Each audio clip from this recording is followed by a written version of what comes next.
ETV ప్రేక్షకులకి నమస్కారం. Triple X intelligence of శుభమస్తు కార్యక్రమానికి స్వాగతం. ఈనాడు శుభమస్తు కార్యక్రమంలోని గ్రహఫల అంశంలో గ్రహాల యొక్క స్థితిగతులు, వాటి యొక్క శుభాశుభ ఫలితాల గురించి పరిశీలిద్దాం. అలాగే రోజు 12 రాశుల వారికి ఏ సంఖ్యలు కలిసి వస్తాయి, రంగుల యొక్క ప్రాధాన్యత, ముఖ్యంగా 12 రాశుల వారు చేపట్టవలసినటువంటి కార్యక్రమాలు పరిశీలిద్దాం. అలాగే శరన్నవరాత్రుల సందర్భంగా ఈరోజు అమ్మవారిని శ్రీ లలితా త్రిపుర సుందరి దేవిగా అలంకరిస్తారు. మరి 12 రాశుల వారు శ్రీ లలితా త్రిపుర సుందరి దేవిని ఏ పూలతో పూజించాలి, ఎటువంటి నైవేద్యాలు అమ్మవారికి నివేదించాలి, ముఖ్యంగా ఈరోజు ఎటువంటి స్థుతులు పఠించాలి అనేటువంటి విషయాలను కూడా పరిశీలిద్దాం. డివి మోహనకృష్ణ సంగీత సారథ్యంలో రూపుదిద్దుకున్నటువంటి శ్రీ లలితా త్రిపుర సుందరి వైభవాన్ని చాటి చెప్పేటువంటి ప్రత్యేక గీతాన్ని కూడా తిలకిద్దాం. ముందుగా నేటి పంచాంగ వివరాలు. శ్రీ జైనామ సంవత్సరం ఆశ్వీజ మాసం దక్షిణాయనం శరదృతువు. ఈరోజు ఆశ్వీజ శుద్ధ పంచమి. అన్ని ప్రయత్నాలకి కూడా చాలా మంచిది. అలాగే ఈరోజు వారం హిందూ వారం లేదా సోమవారం. ఈరోజు చేసేటువంటి దుర్గా పూజ ఉత్తమమైనటువంటి ఫలితాన్ని కలిగిస్తుంది, చంద్ర ప్రీతికి దోహదపడుతుంది, తద్వారా ప్రశాంతత పెరుగుతుంది. ఈరోజు నక్షత్రం అనురాధ నక్షత్రం, చాలా మంచి నక్షత్రం, శని నక్షత్రం అయినప్పటికీ కూడా ఈ అనురాధ నక్షత్రంలో ఈరోజు ఏ పాదంలో పుట్టినప్పటికీ కూడా పుట్టేటువంటి వారికి దోషం లేదు, శుభప్రదమైనది. అలాగే ఈరోజు అనురాధ నక్షత్రంలో పుట్టేటువంటి వారికి శని యొక్క మహాదశతోటి ప్రారంభమవుతుంది. ప్రస్తుతం శని యొక్క స్థితి తులాక్షేత్ర స్థితి, బుధుడితోటి యుతి, ఉచ్చస్థితి. ఇది అనుకూల లగ్నాల్లో ఆధిపత్యత శుభుడైనప్పుడు అఖండ యోగాన్ని కలిగించడంలో సమర్థత కలిగి ఉంది. ఇక ఈరోజు గ్రహాల యొక్క స్థితిగతులను కనుక పరిశీలించినట్టయితే బృహస్పతి యొక్క ఉచ్చస్థితి, కుజుడు యొక్క స్వక్షేత్ర స్థితి, చంద్రుడి యొక్క నీచ స్థితి, అలాగే శుక్రుడు యొక్క నీచ స్థితి. ఈ కుజచంద్రుల యొక్క కలయిక చంద్ర మంగళ యోగాన్ని కలిగిస్తుంది. ఇది ఆర్థికంగా ఉపయోగపడుతుంది. ఇక ఈరోజు 12 రాశుల వారికి ఏర్పడేటువంటి శుభాశుభ ఫలితాలు పరిశీలిద్దాం. ముందుగా మేషరాశి. ఈరోజు మేషరాశి వారిని పరిశీలించినట్టయితే ఆర్థిక చిక్కులు ప్రబలమవుతాయి, ఆరోగ్యంలో ప్రతికూలత పెరుగుతుంది, వాహన విషయాల్లో జాగ్రత్తలు పాటించాలి. వృత్తి, వ్యాపార, ఉద్యోగ సంబంధిత వ్యవహారాల్లో అనుకున్నటువంటి చిక్కులు ఇబ్బంది పెడతాయి. నూతన కార్యక్రమాలను గృహరీత్యా ప్రారంభించలేకపోతారు. బాధ్యతతో కూడినటువంటి నిర్వహణ తప్పనిసరి. క్రమశిక్షణ ఆరోగ్యంగా లోపిస్తుంది, అలాగే ఆర్థికపరమైనటువంటి క్రమశిక్షణ కూడా లోపిస్తుంది. వ్యాపార, వాణిజ్య సంబంధిత కార్యక్రమాల్లో ఒప్పందాల విషయంలో జాగ్రత్తతో కూడినటువంటి నిర్ణయాలు తప్పనిసరి. ఆరోగ్య ప్రతికూలత కొనసాగుతుంది. ఈరోజు మీ అదృష్ట సంఖ్య 5. ఆకుపచ్చ వర్ణం రక్షణకి దోహదపడుతుంది, ప్రమాదాలని దూరం చేస్తుంది, ప్రతికూల పరిస్థితుల్ని కూడా దూరం చేస్తుంది. ఈరోజు మేషరాశి వారు నవరాత్రుల సందర్భంగా శ్రీ లలితా త్రిపుర సుందరి దేవిని తులసి దళాలతో పూజించి చక్కెర పొంగల్ని నైవేద్యంగా నివేదించడం ద్వారా శుభ పరిణామాలు గృహంలో చోటు చేసుకుంటాయి. ఈరోజు మేషరాశి వారు భవానీ అష్టోత్తరాన్ని పఠించడం ద్వారా శుభ పరిణామాల్ని త్వరితగతిని ఆహ్వానించగలుగుతారు. ఆరోగ్య పరీక్షలు ఈరోజు మీకు మేలుని కలిగిస్తాయి. ఈరోజు వృషభ రాశి వారిని పరిశీలించినట్టయితే సంబంధ బాంధవ్యాలు మెరుగవుతాయి, నూతన కార్యక్రమాలను ప్రారంభించగలుగుతారు. స్థిరాస్తి విషయాల్లో అనుకూలత ఏర్పడుతుంది, కార్యక్రమ నిర్వహణలో ఆలోచన సంపత్తి పెరుగుతుంది. వృత్తి, వ్యాపార, ఉద్యోగ సంబంధిత కార్యక్రమాలని సంపూర్ణంగా పూర్తి చేయగలుగుతారు. ఆరోగ్యంలో కూడా మంచి మార్పులు చోటు చేసుకుంటాయి. వ్యాపార ప్రతిబంధకాలను ఎదుర్కొనేటువంటి శక్తి సామర్థ్యాలు లభిస్తాయి. ప్రయాణాలు అనుకూలం. ఈరోజు మీ అదృష్ట సంఖ్య 9. ఎరుపు వర్ణం ధైర్యాన్ని కలిగిస్తుంది, సాహస నిర్ణయాల ద్వారా విజయాన్ని దగ్గర చేస్తుంది. ఈరోజు వృషభ రాశి వారు నవరాత్రుల సందర్భంగా శ్రీ లలితా త్రిపుర సుందరి దేవిని పారిజాతాలతో పూజించి బూరెల్ని నైవేద్యంగా నివేదించడం ద్వారా అధిక లాభాలని గడించేటువంటి ఉపాయాలు దగ్గరవుతాయి. ఈరోజు వృషభ రాశి వారు కనకదార స్తోత్రాన్ని పఠించడం ద్వారా ఆర్థిక అభివృద్ధి వేగవంతంగా చేకూరుతుంది. కోర్టు సంబంధిత లావాదేవీలు, ప్రక్రియలు, సంభాషణలు ఈరోజు మీకు లాభిస్తాయి. ఈరోజు మిథున రాశి వారిని పరిశీలించినట్టయితే శత్రువులు ప్రబలమయ్యేటువంటి సంఘటనలు లేకపోలేదు, ఆర్థిక పరిస్థితి మెరుగవుతుంది. అనువైనటువంటి మార్పులు ఉద్యోగపరంగా ఆనందాన్ని కలిగిస్తే ప్రశాంత వాతావరణం వ్యాపారీత్యా కొనసాగుతుంది. వృత్తిలో అభివృద్ధికి చేపట్టేటువంటి కార్యక్రమాలు కలిసి వస్తాయి. నూతన కార్యక్రమాల్ని సంపూర్ణంగా పూర్తి చేయగలుగుతారు. శత్రుభీతి కొనసాగుతుంది. ఈరోజు మీ అదృష్ట సంఖ్య 3. పసుపు వర్ణం త్వరితగతిని శుభాల్ని కలిగిస్తుంది, అనుకూల పరిస్థితులకి దోహదపడుతుంది. ఈరోజు మిథున రాశి వారు శరన్నవరాత్రుల సందర్భంగా శ్రీ లలితా త్రిపుర సుందరి దేవిని చామంతులతో పూజించి పులిహోరని నైవేద్యంగా నివేదించడం ద్వారా ఆర్థిక విజయాలు సాధించగలుగుతారు. ఈరోజు మిథున రాశి వారు అన్నపూర్ణాష్టకం పఠించడం ద్వారా ఆర్థిక ప్రశాంతత పెరుగుతుంది. విద్యా ప్రయత్నాలు ఈరోజు మీకు లాభిస్తాయి, అనుకూలిస్తాయి. ఈరోజు కర్కాటక రాశి వారిని పరిశీలించినట్టయితే ప్రతిబంధకాలను ఎదుర్కొనేటువంటి శక్తి సామర్థ్యాలు లభిస్తే ధైర్యంతో కూడినటువంటి కార్యక్రమ నిర్వహణ కొనసాగించగలుగుతారు. సాహస నిర్ణయాలు వ్యాపారరీత్యా కొనసాగుతాయి. వృత్తి, వ్యాపార, ఉద్యోగ సంబంధిత కార్యక్రమాల్లో దూకుడుతో కూడినటువంటి నిర్ణయాలు తద్వారా విజయాలు సాధించగలుగుతారు. ప్రతికూల పరిస్థితుల్ని ధైర్యంతో ఎదుర్కోగలుగుతారు. గృహ సంబంధిత కార్యక్రమాల్లో అనుకూలత పెరుగుతుంది, ప్రాధాన్యత కూడా పెరుగుతుంది. ఆరోగ్యం పదిలం. ఈరోజు మీ అదృష్ట సంఖ్య 2. తెలుపు వర్ణం ప్రశాంతతని పెంచుతుంది, ప్రతికూల పరిస్థితుల్ని దూరం చేస్తుంది, ప్రశాంత పరిస్థితుల్ని ఆహ్వానిస్తుంది. ఈరోజు కర్కాటక రాశి వారు శరన్నవరాత్రుల సందర్భంగా శ్రీ లలితా త్రిపుర సుందరి దేవిని కనకాంబరాలతో పూజించి పులిహోర్ని నైవేద్యంగా నివేదించడం ద్వారా ఉత్తమ ప్రయోజనాలు సాధించగలుగుతారు. సాహస నిర్ణయాల ద్వారా విజయాలు దగ్గరవుతాయి. ఈరోజు కర్కాటక రాశి వారు శ్రీ మహాలక్ష్మి అష్టకాన్ని పఠించడం ద్వారా ఆర్థిక విజయాలు కూడా దగ్గరవుతాయి. వాహన కొనుగోళ్లు వంటివి ఈరోజు మీకు అనుకూలిస్తాయి. ఈరోజు సింహరాశి వారిని పరిశీలించినట్టయితే వ్యయం ఎక్కువగా ఉంటుంది, ఆదాయం తగ్గుతుంది. చెడు సమస్యలు ఆర్థికంగా చోటు చేసుకుంటాయి. వృత్తిలో అభివృద్ధికి చేపట్టేటువంటి కార్యక్రమాల్లో ఆటంకాలని కూడా చవిచూస్తారు. వ్యాపార ప్రతిబంధకాలు ప్రబలమయ్యేటువంటి సంఘటనలు లేకపోలేదు. గృహ విషయాల్లో ఆచితూచి నిర్ణయాలు తీసుకోవాలి. సోదరుల ద్వారా సమస్యలు ఎదురయ్యేటువంటి సంఘటనలు కూడా లేకపోలేదు. ఈరోజు మీ అదృష్ట సంఖ్య 5. ఆకుపచ్చ వర్ణం రక్షణకి దోహదపడుతుంది, ప్రతికూల పరిస్థితుల్ని దూరం చేస్తుంది. ఈరోజు సింహరాశి వారు శరన్నవరాత్రుల సందర్భంగా శ్రీ లలితా త్రిపుర సుందరి దేవిని సంపెంగులతో పూజించి రవ్వ కేసరిని నైవేద్యంగా నివేదించడం ద్వారా ఆగిపోయినటువంటి పనులు ఊపందుకుంటాయి. ఈరోజు సింహరాశి వారు దుర్గా అష్టోత్తర పఠనం ద్వారా ఆర్థిక విజయాల్ని సాధించగలుగుతారు. రుణ ప్రయత్నాలు ఈరోజు ఊరట కలిగిస్తాయి. ఈరోజు కన్యారాశి వారిని పరిశీలించినట్టయితే ఆరోగ్య విషయంలో జాగ్రత్తలు పాటించాలి. అధిక ఖర్చులు ఉన్నప్పటికీ ఆదాయాన్ని కూడా పెంపొందింప చేసుకోగలుగుతారు. శుభవార్తలు వింటారు. చేపట్టేటువంటి కార్యక్రమాల్లో మొదట ప్రతికూలత, తర్వాత అనుకూలత కొనసాగుతాయి. వ్యాపార వ్యవహారాల్లో దూకుడు నిర్ణయాల ద్వారా సమస్యలు ఎదురయ్యేటువంటి సంఘటనలు ఉన్నప్పటికీ నిలదొక్కుకోగలుగుతారు. ఉద్యోగ వ్యవహారాల్లో ఆశించినటువంటి ప్రయోజనాలు పొందగలుగుతారు. ఆరోగ్య విషయంలో కూడా ప్రతికూలత తగ్గుతుంది. ఆనందకర పరిస్థితులు గృహరీత్యా చోటు చేసుకుంటాయి. ఈరోజు మీ అదృష్ట సంఖ్య 9.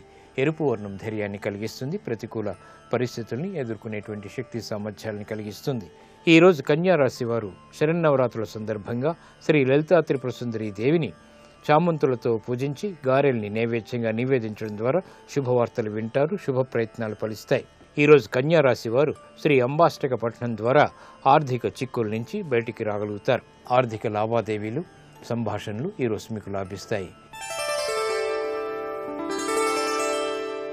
ఈరోజు తులారాశి వారిని పరిశీలించినట్టయితే అభ్యున్నతికే చేపట్టేటువంటి కార్యక్రమాల్లో ప్రోత్సాహం లభిస్తుంది. నూతన కార్యక్రమాల్ని వేగవంతంగా ప్రారంభించగలుగుతారు. వృత్తి, వ్యాపార, ఉద్యోగ సంబంధిత కార్యక్రమాల్లో జటిల సమస్యలకు పరిష్కారాలు లభిస్తాయి. శారీరక శ్రమ తగ్గుతుంది. వృత్తిలో ఏర్పడినటువంటి ప్రతికూల పరిస్థితులను సడలించుకునేటువంటి ప్రయత్నాలు కూడా ముమ్మరం చేయగలుగుతారు. వ్యాపార ప్రతిబంధకాలు దూరమవుతాయి. నూతన కార్యక్రమాలకి శ్రీకారం చుట్టగలుగుతారు. అదృశ్య సంఘటనలు గృహరీత్యా కూడా చోటు చేసుకుంటాయి. ఆనందకర వాతావరణాన్ని పొందగలుగుతారు. మెరుగైనటువంటి పరిస్థితులు ఆర్థికంగా కూడా ఆనందాన్ని కలిగిస్తాయి. ఈరోజు మీ అదృష్ట సంఖ్య 9. పసుపు వర్ణం త్వరితగతిని శుభాల్ని కలిగిస్తుంది, ఆనందకర సంఘటనల్ని ఆహ్వానిస్తుంది. ఈరోజు తులారాశి వారు శరన్నవరాత్రుల సందర్భంగా శ్రీ లలితా త్రిపుర సుందరి దేవిని నందివర్ధనాలతో పూజించి పెసరపప్పుతో వండినటువంటి అన్నాన్ని నైవేద్యంగా నివేదించడం ద్వారా ఏలినాటి శని ద్వారా, జన్మశని ద్వారా ఏర్పడేటువంటి ప్రతికూలత తగ్గుతుంది. ఈరోజు తులారాశి వారు శ్యామలా దండక పఠనం ద్వారా విజయాల్ని వేగవంతంగా పొందగలుగుతారు. ఆర్థిక లావాదేవీలు ఈరోజు మీకు లాభిస్తాయి.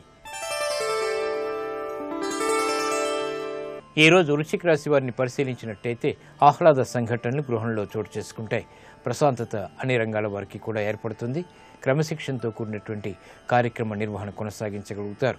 శారీరక శ్రమ అధికంగా ఉన్నప్పటికీ ఆనందకర సంఘటనలు అన్ని రంగాల వారిని సంతృప్తిని కలిగిస్తాయి. వృత్తి, వ్యాపార, ఉద్యోగ సంబంధిత కార్యక్రమాల్లో మెరుగుదలకి చేసేటువంటి నిర్వహణ సక్రమ ఫలితాన్ని కలిగిస్తుంది. ఆనందకర సంఘటనలు గృహంలో కొనసాగుతాయి. శుభవార్తలు వింటారు. శుభ సంఘటనలు ఏర్పడతాయి. ఆరోగ్యం పదిలం. ఈరోజు మీ అదృష్ట సంఖ్య 2. తెలుపు వర్ణం ప్రశాంతతను పెంచుతుంది, ఈరోజు వృశ్చిక రాశి వారు శరన్నవరాత్రుల సందర్భంగా శ్రీ లలితా త్రిపుర సుందరి దేవిని కనకాంబరాలతో పూజించి చక్కెర పొంగల్ని నైవేద్యంగా నివేదించడం ద్వారా అదృశ్య సంఘటనల్ని ఆహ్వానించగలుగుతారు. ఈరోజు వృశ్చిక రాశి వారు లలితా పంచకం పఠించడం ద్వారా ఉత్తమ ప్రయోజనాలు సాధించగలుగుతారు. విదేశీ లావాదేవీలు, ఒప్పందాలు ఈరోజు మీకు లాభిస్తాయి. ఈరోజు ధనుసు రాశి వారిని పరిశీలించినట్లయితే వ్యవహారాల్లో చుక్కెదురు పరిస్థితుల్ని అధిగమించలేకపోతారు. నూతన ప్రయత్నాల ద్వారా ఏర్పడినటువంటి సమస్యలు జటిలమవుతాయి. వృత్తి, వ్యాపార, ఉద్యోగ సంబంధిత కార్యక్రమాల్లో దూకుడు నిర్ణయాలు పనికిరావు. పిల్లల విషయంలో శ్రద్ధ తప్పనిసరి. విద్యా సంబంధిత ప్రతిబంధకాలు ప్రబలమయ్యేటువంటి సంఘటనలు లేకపోలేదు. విదేశీ వ్యవహారాల్లో కూడా జాగ్రత్తతో కూడినటువంటి నిర్ణయాలు తప్పనిసరి. ఆరోగ్యంలో ప్రతికూలత కొనసాగుతుంది. ప్రయాణాల విషయంలో కూడా జాగ్రత్తలు పాటించాలి. ఈ రోజు మీ అదృష్ట సంఖ్య 9. ఎరుపు వర్ణం ధైర్యాన్ని కలిగిస్తుంది. ప్రతికూల పరిస్థితుల్ని దూరం చేస్తుంది. ప్రమాదాలని దూరం చేస్తుంది. ఈ రోజు ధనుసు రాశి వారు శరన్నవరాత్రుల సందర్భంగా శ్రీ లలితా త్రిపుర సుందరి దేవిని బిలోదళాలతో పూజించి పులగాన్ని నైవేద్యంగా నివేదించడం ద్వారా అష్టమ బృహస్పతి ద్వారా ఏర్పడేటువంటి మానసిక క్లేశాలు దూరమవుతాయి. ఈ రోజు ధనుస్సు రాశి వారు బ్రహ్మరాంబాష్టకాన్ని పఠించడం ద్వారా చిక్కులు దూరమవుతాయి. ఆర్థిక పరిస్థితి మెరుగవుతుంది. గృహ సంబంధిత కార్యాలు, కార్యక్రమాలు ఈరోజు మీకు ఊరట కలిగిస్తాయి. ఈరోజు మకర రాశి వారిని పరిశీలించినట్లయితే క్లిష్ట సమస్యలకు పరిష్కారాలు లభిస్తాయి. ఎదురు చూస్తున్నటువంటి వార్తలు ఇంపుని కలిగిస్తాయి. ఉద్యోగ వ్యవహారాల్లో ఆనందకర సంఘటనలు కొనసాగుతాయి. వ్యాపార అభివృద్ధికే చేపట్టేటువంటి కార్యక్రమాలు సత్ఫలితాన్ని కలిగిస్తాయి. విదేశీ వ్యవహారాల్లో కూడా అనుకూలత ఏర్పడుతుంది. ప్రయాణాల ద్వారా ప్రయోజనాలు సాధించగలుగుతారు. గతంలో చేసినటువంటి పొరపాట్లు సవరించుకునేటువంటి అవకాశాలు ఆనందాన్ని కలిగిస్తాయి. గృహ విషయాల్లో అనుకూలత పెరుగుతుంది. ప్రాధాన్యత సంతరించుకోగలుగుతారు. క్రమశిక్షణతో కూడినటువంటి కార్యక్రమ నిర్వహణ, తద్వారా ఆనందకర సంఘటనలు చోటు చేసుకుంటాయి. శుభవార్తలు వింటారు. ఈ రోజు మీ అదృష్ట సంఖ్య 5. ఆకుపచ్చ వర్ణం రక్షణకి దోహదపడుతుంది. ప్రతికూల పరిస్థితుల్ని దూరం చేస్తుంది.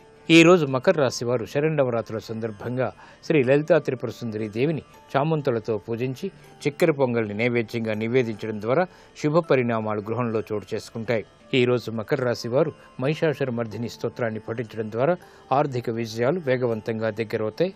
శుభ పరిణామాలు చోటు చేసుకుంటాయి. ఉద్యోగ ప్రయత్నాలు ఈరోజు మీకు లాభిస్తాయి. ఈరోజు కుంభరాశి వారిని పరిశీలించినట్లయితే ఉద్యోగ వ్యవహారాల్లో అనుకూలత ఏర్పడుతుంది. ఆశించినటువంటి ప్రయోజనాలు వ్యాపారీత్యా కూడా పొందగలుగుతారు. వృత్తిలో అభివృద్ధికి చేపట్టేటువంటి కార్యక్రమాలు సత్ఫలితాన్ని కలిగిస్తాయి. కుటుంబ సఖ్యత పెరుగుతుంది. విభేదాలు తగ్గుతాయి. నూతన కార్యక్రమాల్ని వ్యాపారీత్యా చేపట్టగలుగుతారు. వ్యవహారాల్లో ఏర్పడినటువంటి ప్రతికూలతని తగ్గించుకునేటువంటి అవకాశాలు ఆనందాన్ని కలిగిస్తాయి. గృహ విషయాలు అనుకూలం. ఈ రోజు మీ అదృష్ట సంఖ్య 6. తెలుపు వర్ణం ప్రశాంతతను పెంచుతుంది. ప్రతికూల పరిస్థితుల్ని దూరం చేస్తుంది.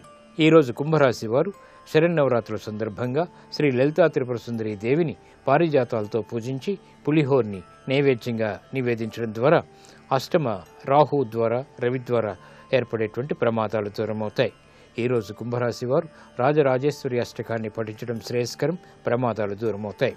స్థిరాస్తి విక్రయాలు ఈరోజు మీకు అనుకూలిస్తాయి, లాభిస్తాయి.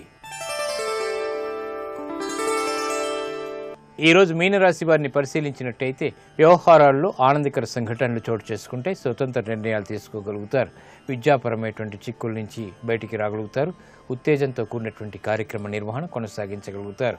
శుభవార్తలు వింటారు. శుభ ప్రయత్నాలు ఫలిస్తాయి.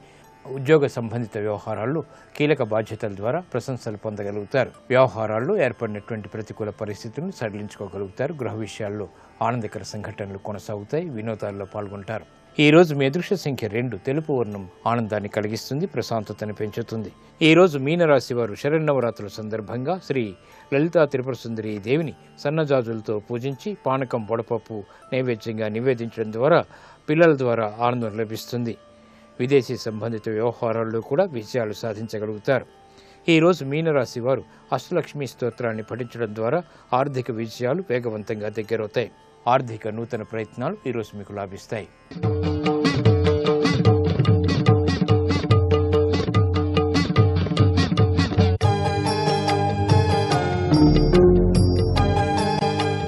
తరువాత వచ్చినటువంటి దుర్గాస్వరూపం స్కందమాత, దయాశీల, భక్తరక్ష చ సుందరి అంటుంటాం కదా. స్కందమాత ఇదో విచిత్రమైన నామం.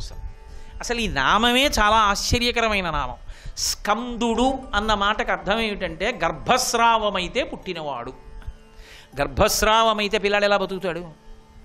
పైగా స్కందమాత అన్న మాటకు అర్థం ఏమిటి? గర్భస్రావమైతే ఎవరు పుట్టాడో వాడికి తల్లి. అంతే కదూ దాని అర్థం. గర్భస్రావమై ఏ పిల్లవాడు పుట్టాడో ఆ పిల్లవాడికి ఆమె తల్లి అని చెప్పాలి అంటే ఎవరికి గర్భస్రావమైంది, ఎవరు పుట్టారు, ఏ పిల్లాడికి స్కందుడు అని లోకంలో పేరు వచ్చింది. అంటే ఒకానొకప్పుడు పరమశివుని యొక్క తేజస్సు స్ఖలనమైతే ఆ తేజస్సుని ఎవ్వరూ పట్టుకోలేకపోతే భూమి స్వీకరించినందుకు పార్వతీదేవి శపిస్తే భూమి స్వీకరించినటువంటి పరమశివుని యొక్క తేజస్సు అగ్నిహోత్రుడు తనలో నిక్షిప్తం చేసుకుని ఉంచుకుంటే తరువాతి కాలంలో తారకాసుర సంహారం కోసమని సుబ్రహ్మణ్యేశ్వర స్వామి అవతరించవలసినటువంటి అవసరం ఏర్పడితే పార్వతీ పరమేశ్వరుల యొక్క పుత్రుడిగా సుబ్రహ్మణ్యుడు పుట్టాలి కనుక అగ్నిహోత్రుడి యందు పరమశివుని యొక్క తేజస్సుంది కనుక బ్రహ్మగారు పిలిచి అగ్నిహోత్రుడా నీలో ఉన్న పరమశివుని తేజస్సుని గంగమ్మ యందు విడిచిపెట్టు. ఎందుకని? పార్వతీదేవి అక్కగారు గంగాదేవి కనుక హిమవంతుని పెద్ద కుమార్తె కనుక శివ తేజస్సుని ఆమెలో విడిచిపెడితే ఆవిడికి కోపం రాదు, అందుకని గంగలో విడిచిపెట్టు, గంగ కొడుకుని కంటుంది అన్నాడు. అంటే ఇప్పుడు అగ్నిహోత్రుడు వెళ్ళి ప్రార్థన చేశాడు గంగాదేవిని. గర్భంధారయ వై దేవీ దేవతానామిదం ప్రియం తస్య తద్వచనం శ్రుత్వా దివ్యం రూపమధారయత్ అన్నారు వాల్మీకి మహర్షి బాలకాండలో. ఇది దేవతల కార్యం, పరమశివుని తేజస్సు అమ్మా నువ్వు పొంది గర్భం ధరించి బిడ్డన్ని కంటే ఆ తారకాసుర సంహారం అవుతుందమ్మా, అందుకని దివ్యమైన రూపం ధరించి ప్రసన్న హృదయంతో స్వీకరించు, తేజోవంతుడైన కుమారుడు కలగాలి కనుక అని అడిగాడు. సరే స్వీకరిస్తానంది గంగ. ఇప్పుడు అగ్నిహోత్రుడు తనలో ఉన్న శివ తేజస్సుని గంగ యందు ప్రవేశపెట్టాడు. ఇప్పుడు గంగ స్వీకరించింది, ఆమె గర్భంలో పెరిగి పుట్టాలి కొడుకు. కానీ శివ తేజస్సు గంగలోకి ప్రవేశించగానే క్షుభితమైపోయింది ఆవిడ. ఆ శివ తేజస్సుని పట్టలేకపోయింది, ఉడికిపోయి అమ్మ బాబోయ్ ఈ వేడి నేను భరించలేను, ఈ పిండాన్ని విడిచిపెట్టేస్తానంది.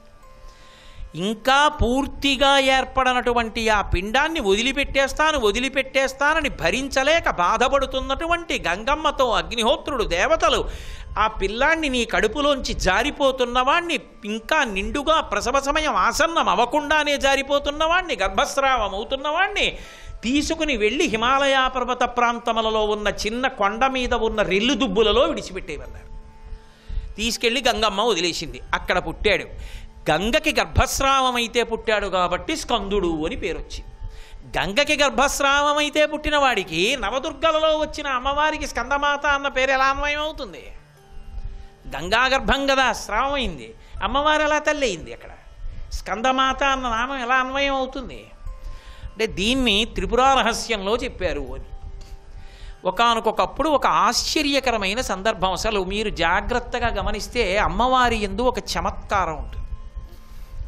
ఆవిడ కావాలని మన్మధుణ్ణి ప్రేరేపిస్తుంది ఒక్కొక్కసారి. మరి అలా చేయడం తప్పు కదా, ఎందుకు అలా చేయడం?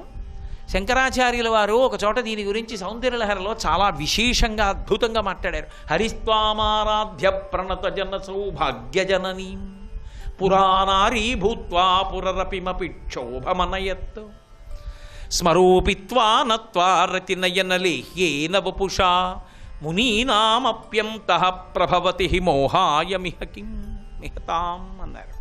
అమ్మా నువ్వు ఎంత శక్తివంతురాలివంటే ఎందుకు పనికి రాకుండా పోయి శరీరం కాలిపోయినటువంటి మన్మధుడికి నీ యొక్క అపాంగతే లబ్ధ్వా కడగంటి చూపుతో శక్తినిచ్చేశావు. ఇప్పుడు ఆ మన్మధుడు ఏం చేస్తున్నాడు? మీ ఆయన మీదే బాణాలు వేసి బావమరిది శ్రీ మహావిష్ణువు వెంట పరిగెత్తేట్టు చేశాడు. ఎలా శ్లోకానికి అర్థం అన్వయం చేయడం అంటే, అమ్మవారు పరమశివుడికి కూడా కామం కలిగేట్టు చేసింది ఒకప్పుడు మన్మధుడిని ప్రేరేపించి. ఎందుకని అంటే దానికి ఒక కారణం ఉంది. హరిస్వామారాధ్య ప్రణతజన సౌభాగ్యజననీం, ప్రణతజన సౌభాగ్యజననీం, ఏ ఆడది ఆమె ముందు వంగి నమస్కరిస్తుందో వారికి సౌభాగ్యం ఇస్తుంది. లేదు పురుషులైనా సరే ఆమె ముందు వంగి నమస్కరిస్తే చాలు సకల సంపదలను ఇస్తుంది. అటువంటి తల్లిని ఉపాసన చేశారు శ్రీ మహావిష్ణువు. ఎప్పుడు మోహినిగా తాను అమృతాన్ని పంచిపెట్టేటప్పుడు లోకంలో అందం అంటే అమ్మవారిదే కనుక ఆ అందం తనకి రావాలి మోహినిగా అని అమ్మవారిని ఉపాసన చేశాడు. అమ్మవారంది నా అందం నీకు ఇస్తున్నాను అన్నయ్య అంది. విష్ణువు వైష్ణవి నారాయణ నారాయణి ఇద్దరు అన్నా చెల్లెళ్ళు, అందుకని నేను ఇస్తున్నాను అందం అంది. ఇప్పుడు శ్రీ మహావిష్ణువు మోహిని రూపంతో అచ్చో అమ్మవారిలా తయారయ్యాడు. రాక్షసులు ఆయన్ని చూసి భ్రమపడ్డారు. రాక్షసులకి పెట్టకుండా దేవతలకి పెట్టి లోకాలని రక్షించాడు. ఈ విషయం పరమశివుడికి చేరింది. ఏమంటే మీ బావమరిది అచ్చు మీ ఆవిళ్ళ ఉంటాడంటే మీరు చూశారో చూడలేదో ఎప్పుడైనా? మీ బావమరిది తువ్వాలి ఇలా వేసుకుంటే అచ్చు మీ ఆవిడలాగే ఉంటాడండి అంటే ఏది ఓసారి వేసుకోరా చూస్తానంటాడు. అంటే తన భార్యలా ఉన్నాడు చూడాలని. అలా ఏమిటో శ్రీ మహావిష్ణువు అలా ఉన్నారట చూడాలని పరమశివుడు బయలుదేరాడు. ఏదో ఒక్కసారి మోహినిలా కనపడు అన్నాడు. ఎందుకులేండి బావగారు ఇప్పుడు అవన్నీ ఏదో అయిపోయింది కదా, హలాహల అమృతోత్పాదనం అమృతాన్ని పంచిపెట్టడం అయిపోయి ఇప్పుడు ఎందుకు ఎదురు ఆ వేషాలన్నీ అన్నాడు. అబ్బే అలా కాదు, ఒకసారి కనపడవాయ్ బావమరిది సంతోషం కదా మరి. అందుకని ఒకసారి ఆయన మళ్ళీ మోహిని వేషం కట్టి అలా నడిచి వెళ్తున్నాడు. అచ్చు వాళ్ళ కనపడడంలో ఆయన వెంటపడ్డాడు. అంటే మీరు నన్ను ఒకటి అడగచ్చు, ఏమండి పరమశివుడు కదా, ఈశాన సర్వ విద్యానాం ఈశ్వర సర్వభూతానాం బ్రహ్మాధిపతి బ్రహ్మణోధిపతి బ్రహ్మ శివోమి అస్తు సదాశివోం. తెలియదండి బావమరిది వేషం కట్టాడని అడిగింది తనే కదా, అమ్మవారు పక్కనే ఉంది కదా, పరిగెత్తడం ఏమిటండి, ఏమిటి పురాణాలు ఏమిటి కథలు ఇవన్నీ విని ఎలా నమస్కారాలు పెట్టమండి అని అడగచ్చు. అలా పరిగెత్తేట్టు ఆవిడే చేసింది. ఆవిడ శక్తిస్వరూపిణి. ఆవిడ అలా ఎందుకు చేసిందో తెలుసా? ఆయన పరువు వీధిలో పడేయడానికి కాదు. మహిషి అని ఒక రాక్షసి ఉంది, అదనుకుంది ఇద్దరు పురుషులకి పిల్లలు ఎలా పుడతారు, అందుకని శివకేశవులకి బిడ్డడు పుడితే వాడి చేతిలో చచ్చిపోతారు. ఇప్పుడు వాళ్ళిద్దరికీ పిల్లాడు పుడితే తప్ప మహిషి సంహారం అయితే తప్ప లోకాలు చల్లగా ఉండవు. అందుకని మన్మధుడికి శక్తినిచ్చి పరమశివుడికి కామం కలిగేట్టు చేసి వీర్యస్ఖలనం చేయించి శివకేశవులకి బిడ్డడు పుడితే అయ్యప్పని చేసి దేవాలయంలో కూర్చోబెట్టి మహిషి సంహారం చేయించింది ఆవిడ. ఆవిడ చేసిన దాంట్లో లోకోపకారం ఉంటుంది. హరిస్వామారాధ్య ప్రణత జన సౌభాగ్య జననీం పురాణారీ భూత్వా పురరపిమపి క్షోభమనయత్ స్మరూపిత్వా నత్వా రతిలయనలేహ్యేన వపుషా మునీనామప్యంతః ప్రభవతి మోహాయ మహతాం. సంసారాలు విడిచిపెట్టి ముక్కు మూసుకుని తపస్సు చేసుకుంటున్నటువంటి మహితాత్ములైనటువంటి వారి మనసు కదుపుతూ ఉంటుంది ఆవిడ. ఎందుకలా కలపడం, మన్మథ బాణాలు వేయించి మన్మథుడికి అంత శక్తి ఎందుకు ఇవ్వడం అంటే అటువంటి మహాత్ములైన వారి మనసు కదిలి కామము కదిలి వాళ్ళ తేజస్సు స్ఖలనమైతే తప్ప ఈ లోకమునకు మహోపకారము చెయ్యగలిగినటువంటి మహాపురుషులు జనించరు. అటువంటి మహాపురుష జననం జరగాలి అంటే వేరొక మహాపురుషుడి యొక్క మనస్సు కదలాలి, అందుకు కదుపుతుంది. పరాశరుడి మనసు ఎందుకు కదిపింది అంటే పరాశరుడి మనసు కదిలి వీర్యము స్ఖలనమైతే తప్ప వ్యాస భగవానుడు ఉదయించడు. వ్యాస భగవానుడు ఉదయిస్తే తప్ప వేద విభాగం చేసేవాడు లేడు, 18 పురాణములు చెప్పేవాడు లేడు. అందుకు పరాశర మహర్షి యొక్క మనసు కదిపేటటువంటి శక్తి అనుగ్రహించింది తప్ప ఆమెకు ఒక లక్షణం ఉంటుంది, మహాత్ములు ప్రభవించడానికి ఆమె కారణమవుతుంటుంది, లోకములను సంస్కరించడం కోసం. లేకపోతే మనకి చెప్పేవాడు ఎవడుంటాడు? అటువంటి వాడు పుట్టాలి అంటే అమ్మవారి అనుగ్రహంతో మహాత్ముల యొక్క తేజస్సు కలిగితే మళ్ళీ మహాపురుష జనం కలుగుతుంది. అటువంటి తల్లికి ఒక లక్షణం ఉంది, పరమ మహాత్ములైన వాళ్ళు పుట్టడానికి ఆవిడ కారణమైతే ఆవిడికి కడుపులో ఒక మహాజ్ఞానికి తల్లినవ్వాలన్న కోరికుంటుందా ఉండదా? ఎంత కాదన్నా ఆవిడ ఒకరికి ఇల్లాలు లోకానికి తల్లే కదండి, ఉండదు మరి ఆ కోరిక. అందుకే దీనికి సంబంధించిన రహస్యాన్ని త్రిపుర రహస్యంలో చెప్పారు. ఒకానొకప్పుడు సనత్కుమారుల వారికి ఓ కల వచ్చింది. సనత్కుమారుల వారు నిరంతరము బ్రహ్మస్థితిలో ఉంటారు, వారు బ్రహ్మమానస పుత్రులు, సనక సనందనాథుల్లో ఒకరు. అటువంటి వారికి కల వచ్చింది. ఆ కలలో ఆయన దేవతాపక్షానికి నాయకత్వం వహించి రాక్షసుల మీద యుద్ధం చేసి రాక్షసుల్ని చంపినట్టు కల వచ్చింది. నేను బ్రహ్మమును గురించి ఆలోచిస్తూ బ్రహ్మముగా ఉండేటటువంటి వాణ్ణి, నాకేమిటి ఇలాంటి ఆలోచన వచ్చింది దేవతలని రాక్షసులని ఆయన ఆశ్చర్యపోయి తండ్రి బ్రహ్మగారి దగ్గరికి వెళ్ళాడు. వెళ్ళి బ్రహ్మగారిని అడిగాడు, నాన్నగారు నాకు ఇలాంటి కళ ఎందుకు వచ్చింది అన్నాడు. అంటే బ్రహ్మగారు అన్నారు, రేయ్ నువ్వు కిందటి జన్మలో ఉండగా వేదాభ్యాసం చేస్తున్నప్పుడు బ్రహ్మచారిగా ఉన్న రోజుల్లో వేదంలో రాక్షస యుద్ధాల గురించి చదివి ఎప్పటికైనా దేవతల పక్షానికి నాయకత్వం వహించి రాక్షస సంహారం చెయ్యాలనేటటువంటి కోరిక ఒకటి నీ మనసులో ప్రవేశించి వాసనాబలంగా ఉండిపోయింది. అందుకు కలొచ్చి ఇప్పుడు ఆ వాసన క్షయమైపోవాలంటే ఆ కోరిక తీరిపోవాలి. ఇంతటి మహానుభావుడు ఈయన కోరిక తీర్చాలి అని పరమశివుడు బయలుదేరి పార్వతీ పరమేశ్వరులు ఆకాశ మార్గంలో వచ్చి సనత్కుమారుల వారి దగ్గరికి వచ్చి ప్రత్యక్షమయ్యారు. ఆయన ఎప్పుడూ ఆ బ్రహ్మమును తలుచుకుంటూ ఉంటాడు. ఆయనకి ఒకటి ఎక్కువ ఒకటి తక్కువ ఇలా ఏముండవు, అన్నీ బ్రహ్మమే. ఏదో రమణ మహర్షి ఆశ్రమంలో కూర్చుంటే చంద్రశేఖరేంద్ర సరస్వతి మహాస్వామి గిరిప్రదక్షిణానికి వెళ్ళారు. పెడితే ఆ శిష్యులందరూ బయటికి వచ్చి చూసి లోపలికి వెళ్ళి, అయ్యో మీరు బయటికి రాలేదేం, మహాస్వామి వారి ప్రదక్షిణానికి ఇట్నుంచే వెళ్ళారు, మీరు వచ్చి చూడలేదేమి అని అడిగారు. అంటే రమణ మహర్షి తలెత్తన్నారు, చంద్రశేఖరేంద్ర సరస్వతి అని ఒకరు, రమణులని ఒకరు, రెండున్నాయా అన్నారు. ఆయనకి ఎప్పుడూ ఉన్నదొక్కటే, ఒక్క పదార్థమునందే రమిస్తూ ఉంటారు ఆయన. అందుకని ఆయనకి రెండు లేవు. సనత్కుమారాచార్యుల వారు సంతోషంతో తనలో తాను రమిస్తూ బ్రహ్మమునందున్నారు. ఇంకా ఆయనకి పరమశివుడు ఇంకోటి ఇలా ఏం ఉండవు. ఆయన ఇలా చూసి ఊరుకుని తన పనిలో తానున్నారు. కాసేపు నించుని పరమశివుడు అన్నాడు, ఏమో నేను లోకాలకు తండ్రిని, వచ్చి నిలబడితే పలకరించవా, అర్ఘ్యపాద్యాదులు ఇవ్వవా, ఏ అంత గర్వమా జ్ఞానినని అన్నారు. అంటే నాకు మళ్ళీ పరమశివుడు లోకాలకు తండ్రి ఎక్కువవాడు వీడు తక్కువవాడు రెండు ఇలా ద్వంద్వాలు నాకు తెలియవు, నాకు తెలిసిన్నది ఒక్కటే, అంతా బ్రహ్మమే, అందుకు ఊరుకున్నానన్నాడు. ఓహో అలాగా, అయితే నీకేమైనా వరం ఇస్తాను పుచ్చుకో అన్నాడు. లోపల పొంగిపోయి ఇంతటి మహాజ్ఞాని అని. ఆయన అన్నారు, ఇప్పుడే కదా చెప్పాను ద్వంద్వాలు లేవు, ఉన్నది బ్రహ్మమేనని, ఇంకా మళ్ళీ నాకు కోరిక ఏమిటి, నాకేం వరాలు అక్కర్లేదు, ఏమీ అక్కర్లేదన్నారు. అయితే నిన్ను శపిస్తానన్నాడు పరమశివుడు. అంటే ఆయన అన్నాడు, శపిస్తే దేనికి శపిస్తావు, శరీరానికి శపిస్తావు, ఆత్మకి శాపం లేదుగా, శపిస్తే శపించు, నాకేం బెంగలేదు దాని గురించి అన్నాడు. అంటే సంతోషపడిపోయాడు శంకరుడు, ఏమి మహాజ్ఞానిరా, ఏమి మహానుభావుడు, బ్రహ్మతత్వాన్ని అనుభవించాడు రా అని. ఆయన అంత సంతోషపడిపోతుంటే పార్వతీదేవి ఆనందంతో పరవశమైపోయింది. ఎంతటి జ్ఞాని, ఇలాంటి వాడికి తల్లి కావాలనుకుంది. ఆయన అలా నిలబడితే సనత్కుమారుల వారు అన్నారు పరమశివుడి వెంక తిరిగి, నీకేమైనా కావాలంటే చెప్పు వరమిస్తానన్నారు. వెంటనే పరమశివుడు అన్నాడు, నాకు కొడుకువు కా అన్నాడు. ఈయన ఇలా అమ్మవారి వంక చూసి ఓ నవ్వు నవ్వి ఆయన వంక చూసి, నీకే కొడుకునవుతానన్నాడు.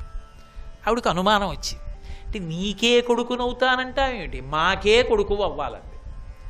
ఆయన అన్నాడు, అమ్మ నువ్వు అడగలేదు, నేను ఇవ్వలేదు, అడగని వాళ్ళకి ఇవ్వకూడదు, అది ధర్మం, అందుకని నువ్వు అడగలేదు కనుక నీకు కొడుకుని కాను, ఆయనకే కొడుకునవుతాను. ఆవిడంది, లోకంలో ఓ ధర్మం ఉంది, పతి అడిగితే పత్ని అడిగినట్టే, పత్ని అడిగితే పతి అడిగినట్టే, అందుకని ఇద్దరం కాదు దంపతులం ఒక్కటే, ఆయన అడిగితే నేను అడిగినట్టే, ఇద్దరికీ కొడుగ్గా రావాలి కానీ ఒకడికి కొడుగ్గా ఎలా వస్తావు. అమ్మా ఏమీ అనుకోకు, కానీ నువ్వు ఎంత జగన్మాతవైనా ఎంత లోకరక్షణ కర్తృత్వం ఉన్నదానివైనా అమ్మా ఒక స్త్రీ కడుపులో అధోముఖంగా పడుకొని యోని సంభవుణ్ణి కాలేనమ్మా, నేను శివుడికి కొడుకుగా వస్తానన్నాడు. ఆవిడ చాలా బాధపడిపోయింది, ఇంతటి మహాజ్ఞాని నాకు కొడుకు కాకపోతే ఎలా అని ఆవిడ ఒక కోరిక కోరింది. సరే నా కడుపులో పెరగకపోయినా నువ్వు నాకే కొడుకువి కావాలి, అందుకే ఏం చేస్తావో తెలుసా, నువ్వు పుట్టినప్పుడు ఒకానొకప్పుడు కైలాస పర్వతం మీద భస్మాసురుడు తపస్సు చేస్తే నా భర్త అయినటువంటి శంకరుడు అనుగ్రహించి భస్మాసురుడు దేని మీద చెయ్యి పెడితే అది భస్మమైపోయేటట్టుగా అనుగ్రహించాడు. శంకరుడు తల మీదే చెయ్యి పెడతానని భస్మాసురుడు బయలుదేరితే అంతర్ధానం అయిపోయాడు. ఆమె ఆదిశక్తి అయినా భర్తని అనుగమిస్తుంది పతివ్రతగా, తాను ఆయన్ని చంపకూడదు కనుక తాను కనపడకుండా తాను అంతర్ధానమైంది. అంతర్ధానం అయిపోయేటప్పుడు తన శరీరాన్ని ఒక నీటి కుండంగా మార్చి తటాకంగా మార్చింది. దాన్ని శరవణ తటాకం అంటారు, కైలాస పర్వతం పాదాల దగ్గర ఉంది అది.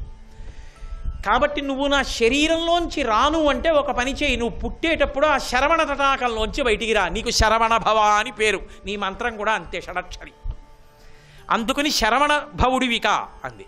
అమ్మ అలాగే వస్తానమ్మా అయితే అన్నారు. అందుకే గంగకి గర్భస్రావం అయితే ఆయన పుట్టింది ఎక్కడి నుంచి అంటే శరవణ తటాకంలోంచి బయటికి వచ్చాడు. అందుకే అమ్మ చేతి శూలం తాను పట్టుకుని అచ్చు అమ్మలాగే ముద్దులు మూట కడుతూ కూర్చుంటాడు. అందుకని స్కందమాత, ఇప్పుడు ఆవిడ స్కందుడికి తల్లే కదూ, శరవణ భవ కదూ. అందుకని అమ్మవారి కోరిక, లోకంలో అందరి కోరికలు తీర్చే అమ్మవారికి కోరిక ఏమిటంటే మహాజ్ఞానికి తల్లి కావాలని కోరుకుంటుంది. కాబట్టి అటువంటి జ్ఞాని ఎక్కడుంటాడో, జ్ఞాని అంటే భక్తితో కూడిన కర్మాచరణము వలన భగవంతుని యొక్క అనుగ్రహము కలిగి సంతతము అన్ని వేళలా అన్ని చోట్ల బ్రహ్మమును చూడగలిగిన వాడు. అటువంటి జ్ఞానికి తల్లి కావాలని కోరుకునేటటువంటి స్వరూపం ఉన్నది, అటువంటి మాతృత్వం ఉన్నది. కనుక సనత్కుమారాచార్యుల వారు సుబ్రహ్మణ్యుడిగా వస్తే సుబ్రహ్మణ్యుడు గంగాగర్భం నుండి స్రావమైతే స్కందుడైతే స్కందుడికి తల్లి అయింది కాబట్టి ఆమె స్కందమాత. నవదుర్గలలో స్కందమాత అన్న పేరు దేన్ని చెప్తుంది అంటే మహాపురుషుల జననమునకు కారణమవడమే కాకుండా తాను కూడా మహాపురుషులకు మహాజ్ఞానులకు తల్లి కావాలనేటటువంటి గాఢమైన కోరిక ఉన్న మాతృస్వరూపిణి. ఇది స్కందమాత. కాబట్టి నవదుర్గా స్వరూపాల్లో తరువాతి నామం స్కందమాత, తర్వాత వచ్చేటటువంటి నామం కాత్యాయని. ఇది ఒక పరమాద్భుతమైన నామం. కాత్యాయన మహర్షి అని ఒక మహర్షి. ఆ మహర్షి ఒకానొకప్పుడు తనకి బిడ్డలు కలగాలి అని పరమశివుడి గురించి ఘోరమైన తపస్సు చేస్తున్నారు. ఆ తపస్సు చేసే సందర్భంలో ఒక విషయం ఏర్పడింది. లోకానికి ఆదర్శప్రాయంగా నిలబడతారు పార్వతీ పరమేశ్వరుడు. మీరు ఇప్పటికీ కంచి ఏకాంబరేశ్వర దేవాలయానికి వెడితే కామాక్షి ఎందుకు వచ్చిందో చెప్పే కథ ఎదురుగుండా ఉన్న 2 స్తంభాలలో చెక్కబడి ఉంటుంది. ఒకప్పుడు కైలాస పర్వతం మీద పరమశివుడు కూర్చునుంటే ప్రణయ వినోదంగా ఏదో భర్తతో ఆట ఆడుకోవడానికి పార్వతీదేవి వెనక నుండి వచ్చి ఆయన 2 కన్నులు మూసింది. సూర్య చంద్రౌచ నేత్రే, ఆయన కళ్ళు సూర్యచంద్రులు.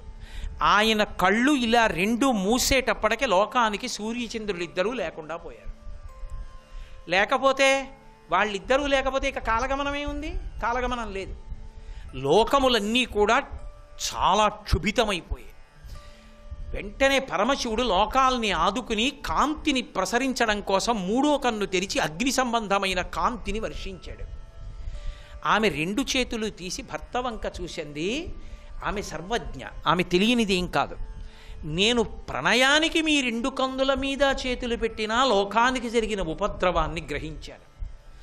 ఇంత ఇబ్బంది ఇంతమందికి జరిగింది కాబట్టి ప్రాయశ్చిత్తం చేసుకుంటానంది. ప్రాయశ్చిత్త కర్మని అంత తేలిగ్గా తీసి అవతల పారేయకూడదు. అమ్మవారంతటిది లోకానికి చూపించింది. ఒక తప్పు జరిగితే పోగొట్టుకునే మార్గం. కావాలని తప్పు చెయ్య ప్రాయశ్చిత్తం చేసుకోను కాదు. ఎప్పుడో ఏదో పొరపాటున అవధి దాటిపోయి జరిగితే ప్రాయశ్చిత్తం, అంతేగాని అదే పనిగా తప్పు చేయను ప్రాయశ్చిత్తం చేసుకోను ఉంటున్న వాళ్ళకి ప్రాయశ్చిత్తాలు పనిచేస్తాయని చెప్పడానికి ఏముండదు.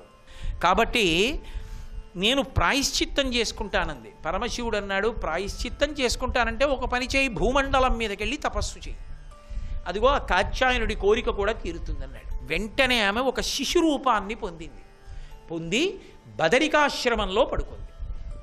కాత్యాయన మహర్షి పరమశివుడి అనుగ్రహం కోసం తపస్సు చేస్తున్నాడు బిడ్డ కోసం. ఆయనని అనుగ్రహించి ఆయనకి కుమార్తెగా వెళ్ళాలని ఒక పసిబిడ్డ రూపంలో ఆయనకి కనపడింది బదరికాశ్రమంలో. ఆయన బిడ్డని తీసుకుని పెంచాడు. కాత్యాయనుడికి బిడ్డగా దొరికి అనుగ్రహించింది కాబట్టి కాత్యాయని అయింది. ఇప్పుడు ఆ పిల్ల పెరిగి యవ్వనంలోకి వచ్చింది. అందుకే కాత్యాయని మహర్షి అన్నారు, నువ్వు యవ్వనంలోకి ప్రవేశించావు, నీ భర్తని తెలుసుకోగలిగిన సమర్థత నీదే. అందుకని తపస్సు ఇక్కడ మాని పరమశివుణ్ణి భర్తగా పొందడానికి ఎక్కడ తపస్సు చేస్తే సిద్ధిస్తుందో ఆ ప్రదేశం సత్యవ్రత క్షేత్రం, అంటే కాంచీపురం.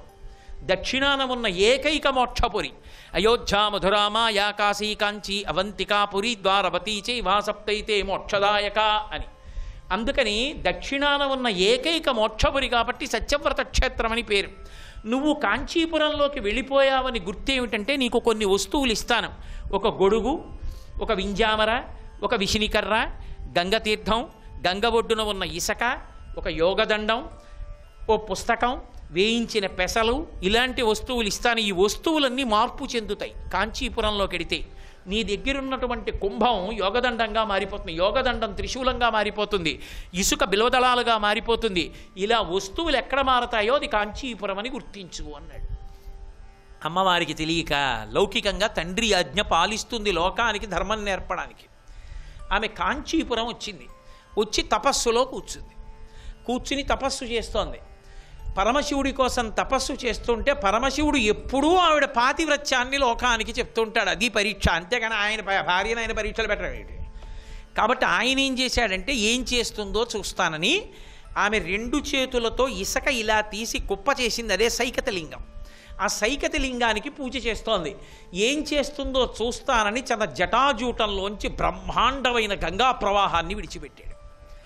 ఆమె తన పక్కనే ఉన్నటువంటి దుర్గాస్వరూపాన్ని పిలిచి, అదిగో అంత పెద్ద ప్రవాహం వచ్చేస్తోంది, ఆ ప్రవాహాన్ని ఆపు చేయమంది.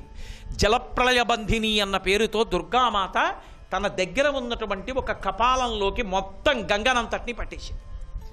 పరమశివుడు చూశాడు, ఓహో తన దగ్గర ఉన్నటువంటి చెలికత్తె సహాయంతో ప్రవాహాన్ని ఆపింది, చూస్తానేం చేస్తుందో అని భూమ్యాకాశాలు ఏకమైపోయేంత ప్రవాహం పంపాడు.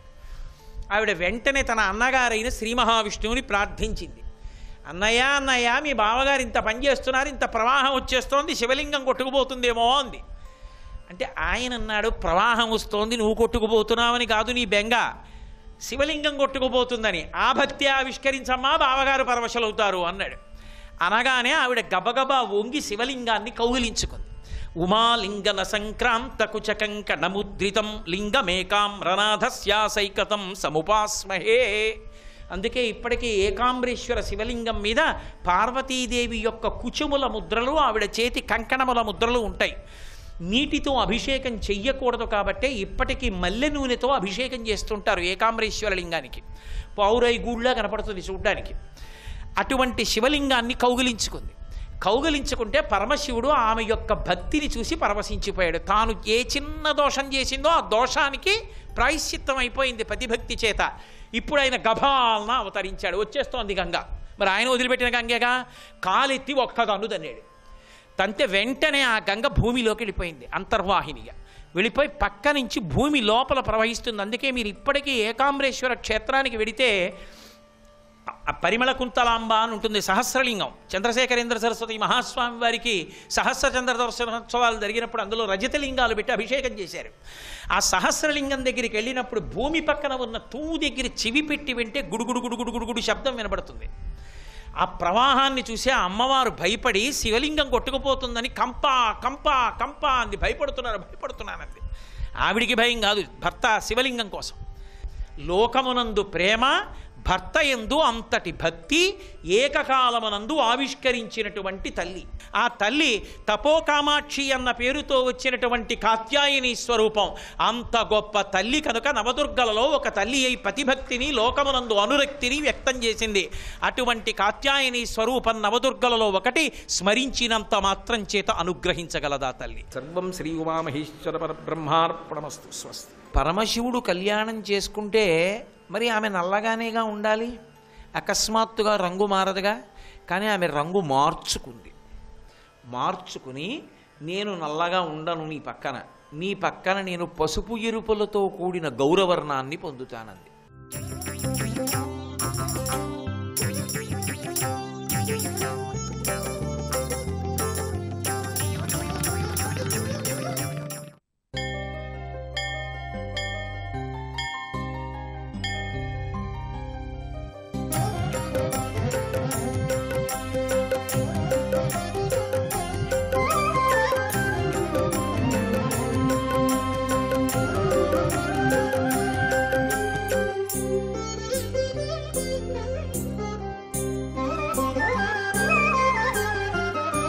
ललिते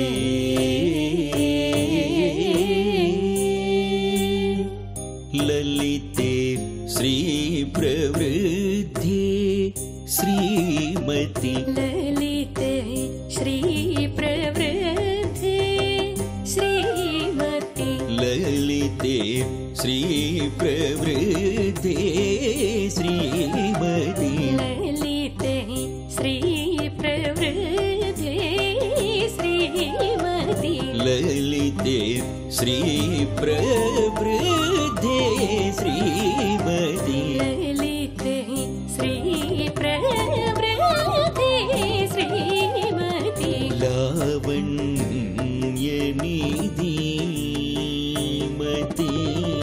ललिते श्री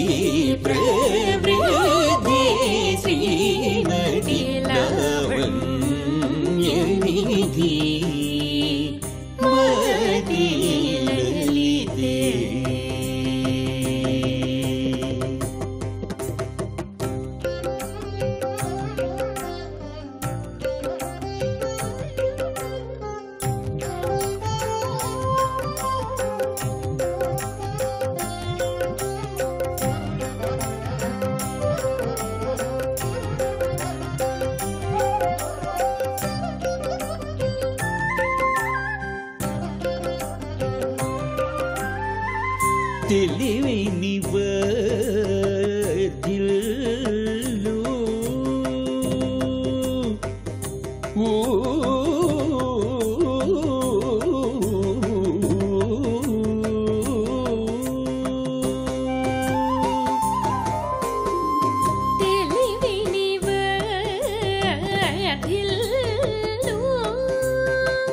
తెలివిని వర్ధిల్లు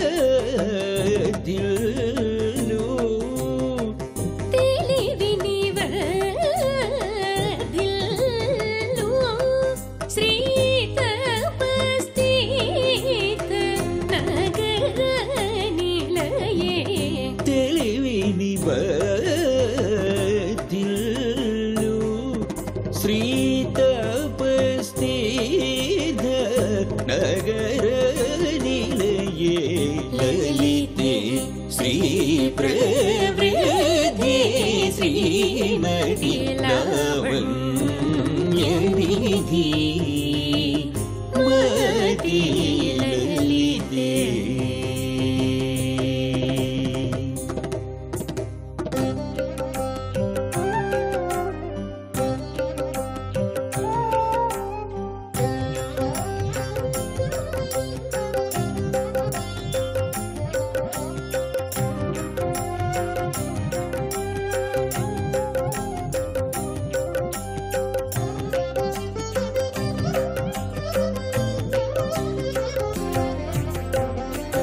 కన్న తల్లి శుభవదనీ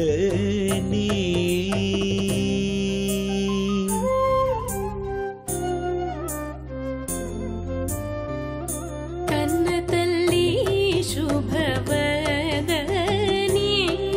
నీ అన్నదయకు పాత్రుడని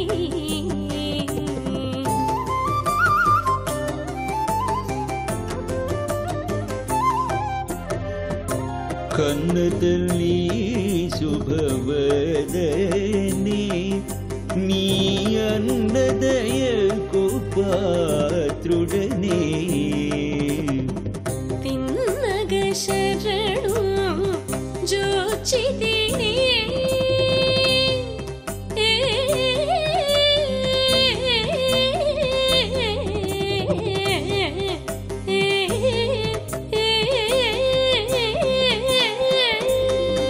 తిన్నగ శరణు జోచితినే తిన్నగ శరణు జోచితిని త్యాగరాజ మానస సదనే త్యాగరాజ మానస సదనే లలితే శ్రీ ప్రవృద్ధి శ్రీమతి లావణ్యనిధి మతి లలితే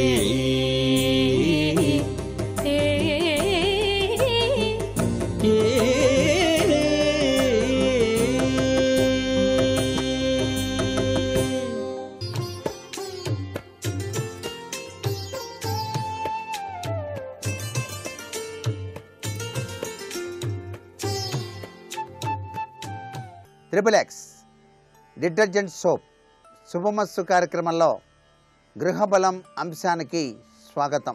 దేవీ శరన్నవరాత్రి మహోత్సవ సందర్భంగా ఈ రోజున ఆ జగత్కల్పబలిని శ్రీ లలితా త్రిపుర సుందరీ దేవిగా అలంకరిస్తారు. ప్రతి గృహంలో కూడాను ఆ చక్కని తల్లిని లలితా సహస్రనామ పారాయణలతో త్రికరణ శుద్ధితో ఆరాధన చేసేటువంటి సంప్రదాయం ఉంది. శ్రీ త్రిపుర సుందరీ దేవి చాలా చక్కటి అనుగ్రహ కటాక్ష వీక్షణాలని ప్రసరింపజేసేటువంటి దేవత. ఆమె లలితా త్రిపుర సుందరీ దేవిగా త్రిపురాత్రయంలో రెండో శక్తి స్వరూపంగా విరాజిల్లుతూ ఉంది. ఈ లలితనే త్రిపుర సుందరి అని చెప్పేసి కూడా మనం ఆరాధన చేస్తాం. బ్రహ్మ విష్ణు మహేశ్వరుల కన్నా పూర్వం నుంచే ఈ చక్కని తల్లి ఉంది కాబట్టి త్రిపుర సుందరి అని చెప్పేసి పిలువబడుతోంది. అలాంటి లలితా త్రిపుర సుందరి శ్రీచక్ర అధిష్టాత్రి దేవతగా కూడా కొలవబడుతోంది. అందుచేత పంచదశాక్షరి మహామంత్రాది దేవతగా తన్ని కొలిచేటువంటి భక్తులందరికీ కూడాను, ఉపాసకులకు కూడాను అనుగ్రహాన్ని ప్రసాదింపచేస్తోంది. విధి వ్రాసిన దుర్వ్రాతను తొలగించేటువంటి అమృత శక్తి శ్రీ లలిత త్రిపుర సుందరీ దేవికి ఉన్నది. కాబట్టే ప్రతి గృహిణి కూడాను ఆ చక్కని తల్లిని ఆరాధన చేసేటువంటి సాంప్రదాయం మనం గృహాల్లో చూస్తాం. అంతేకాకుండా నిన్ను నమ్మిన వారికెన్నడు నాశము లేదు కదమ్మ ఈశ్వరి అంటూ సాక్షాత్తు రుక్మిణీదేవి కూడా ప్రార్థన చేసి తరించింది. వివాహం కావలసినటువంటి కన్యలు ఈ యొక్క సుదినాన హే గౌరీ శంకరార్ధాంగి యథాత్వం శంకరప్రియ కళ్యాణకాంతకాంతాం సుదుర్లభాం అంటూ ధ్యానం గనక చేసినట్లయితే వివాహం కావలసినటువంటి వారికి సత్వరమే వివాహం అయ్యేటట్టుగా ఆ చక్కని తల్లి అనుగ్రహ కటాక్ష వీక్షణాల్ని ప్రసరింపచేస్తుంది. ఈ రోజున తల్లికి పులిహోర, పరమాన్నం మొదలైనటువంటి వివిధ రకాలైనటువంటి పిండి వంటలతో నైవేద్యం సమర్పించడమే కాకుండా చక్కటి ఎరుపు రంగు కలిగినటువంటి మందార, గన్నేరు, గులాబీ వివిధ రకాలైనటువంటి పుష్పాలతో కనుక అర్చించినట్లయితే ఆ చక్కని తల్లి తన దివ్యవంతమైనటువంటి అనుగ్రహ కటాక్ష వీక్షణాలని ప్రసరింపచేస్తుంది. మానవుల్లో దాగి ఉండేటువంటి అహంకారాన్ని తొలగించి జ్ఞానతత్వ బీజాన్ని కూడాను ప్రసాదించేటువంటి అమృతమయి. అందుచేత అదృష్ట కల్పవల్లిగా ఆ తల్లిని ఆరాధన చేస్తున్నాం. గృహంలో ఎవరికైనా అనారోగ్యం సంభవించినప్పుడు ఈ యొక్క శ్రీచక్రోపాసన చేసి ఆ తీర్థాన్ని గనక అనారోగ్యవంతులకు కనుక ఇచ్చినట్టయితే అనారోగ్యం పటాపంచలైపోతుంది సుమా. అందుకే ఆ తల్లిని దేహి సౌభాగ్యమారోగ్యం, దేహి దేవి పరం సుఖం, రూపం దేహి జయం దేహి యశో దేహి ద్విషోజిహి అని చెప్పేసి శాస్త్రం అభివర్ణించింది. ఈ లలిత త్రిపుర సుందరీ దేవిని ఆరాధన చేసేవారు తప్పనిసరిగా సప్తశ్లోకి పారాయణ కూడా చేసి తీరవలే. గృహంలో సప్తశ్లోకి పారాయణ ఎవరైతే చక్కగా అనుష్ఠానం చేసి ఆ యొక్క తల్లిని అభిషేకార్చన చేసి ఆ యొక్క అమృత తీర్థాన్ని స్వీకరిస్తారో వారికి ఆ చక్కని తల్లి కంటికి రెప్పలా కాపాడి తీరుతుంది సుమా. ఈరోజు తప్పనిసరిగా లలితా సహస్రనామ పారాయణ చేయాలి. అంతేకాకుండా సంతానేచ్ఛ సిద్ధింపచేసుకోవడానికి కూడా వెన్నపూసను ఆ తల్లికి నైవేద్యంగా సమర్పించి సంతానేచ్ఛ కావాలి అని చెప్పేసి కోరుకునేటువంటి ఆ ఇల్లాలు ఆ వెన్నపూసను తన నడుముకి కొద్దిగా వ్రాసుకొని స్వీకరించినట్లయితే ఆ తల్లి అనుగ్రహ కటాక్ష వీక్షణాల వలన సంతానేచ్ఛ సిద్ధిస్తుంది అని కూడా శాస్త్రం. ఇంత గొప్ప విశేష తత్వం ఈ లలితా పరమేశ్వరీ తత్వంలో దాకిన పరమార్థ లక్షణం. ఈ రోజున ఇంటిల్లిపాది కూడాను ఆ లలితా పరమేశ్వరీ దేవిని త్రికరణ శుద్ధితో ధ్యానం చేసి సువాసనలను పూజ చేసినట్లయితే ఇంటిలో ఐశ్వర్యం విరాజిల్లుతుంది. సువాసనర్చిత ప్రీత అని చెప్పేసి ఆ తల్లికి పేరుంది.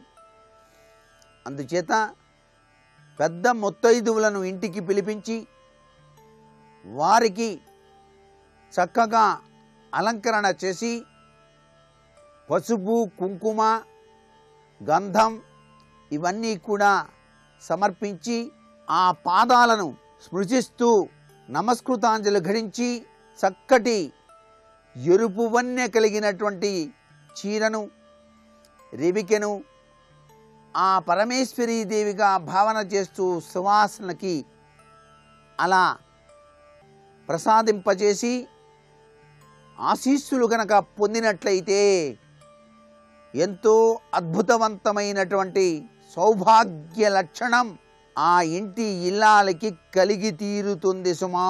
అని చెప్పేసి కూడా మనకు ఈ దేవీ నవరాత్రుల సందర్భంగా ఆరాధన తత్వంలో దాగిన పరమార్థ తత్వాన్ని గృహంలో ప్రతి ఒక్కరూ కూడాను ఆచరించి తీరాలి. అలాగే ఈ సుదినాన ముత్తైదువులందరికీ కూడా లలితా సహస్రనామ పారాయణకు సంబంధించినటువంటి పుస్తకాల్ని పంచినట్లయితే చాలా చక్కటి యోగవంతమైన ప్రభావం కలిగి తీరుతుంది. లలితోపాసన అనేటువంటిది జీవిత పురోభివృద్ధికి, ఆనందానికి, సౌభాగ్యతత్వానికి నిదర్శనంగా మనకు శాస్త్రాల్లో చెప్పారు. ఆ చక్కని తల్లిని ప్రతినిత్యం కూడాను ఏ గృహిణి అయితే ఆరాధన చేస్తుందో ఆ గృహంలో అందరూ కూడాను సుఖ సంతోషాలతో శాంతియుతమైనటువంటి సహజీవనాన్ని సాగిస్తారు అని చెప్పేసి శాస్త్రం. దేవీ శరన్నవరాత్రి మహోత్సవ సందర్భంగా లక్ష్మీదేవి యొక్క అవతార స్వరూపం రేపటి రోజున ఏ విధంగా గృహంలో ఆరాధన చేయాలో తెలుసుకుందాం.